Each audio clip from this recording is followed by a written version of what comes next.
Hi, Denise Caldwell here from Effectual Services. Glad you've joined me for this IP Minute to Go. On this slide, you'll see my email address, and that's your invitation to reach out to me with any questions on this presentation or any other IP matter you have in mind. Our topic for this IP Minute to Go is QPIDS, but not that kind. This kind, Quick Path Information Disclosure Statement, also known as QPIDS. Maybe you knew about them once and forgot, or you assumed the pilot was no longer in place. It's a very long-running pilot. The key here is that you have the opportunity of kicking that RCE to the curb. So let's look at some important things to remember. QPIDS is a pilot that dates back to 2012, and yes, you heard me right. It's one of the more straightforward and successful pilots at the PTO, and it's been extended through September of 2018. So we certainly can't forecast whether it will be extended beyond that. We could be in the final months of the program, so you might want to consider taking advantage of it while you can.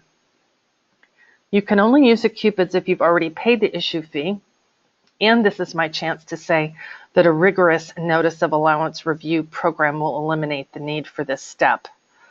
But if it's required, it's a good option for you to consider.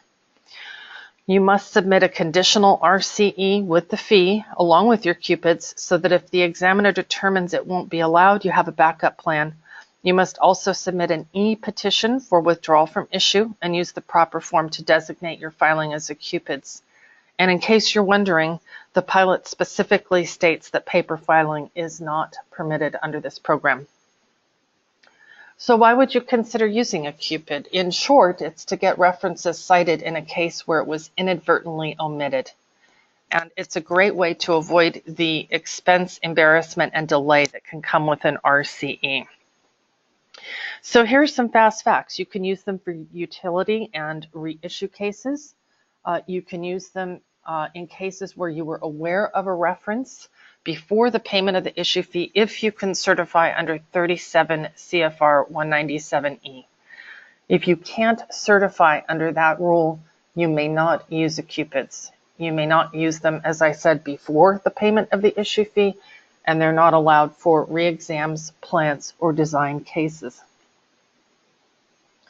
Here is a screenshot from the USPTO page where you'll find some great resources that are easily accessible, a quick start guide, the forms that you'll need, and frequently asked questions. So what are you waiting for? Get after it. Thanks for joining me for this IP Minute to Go.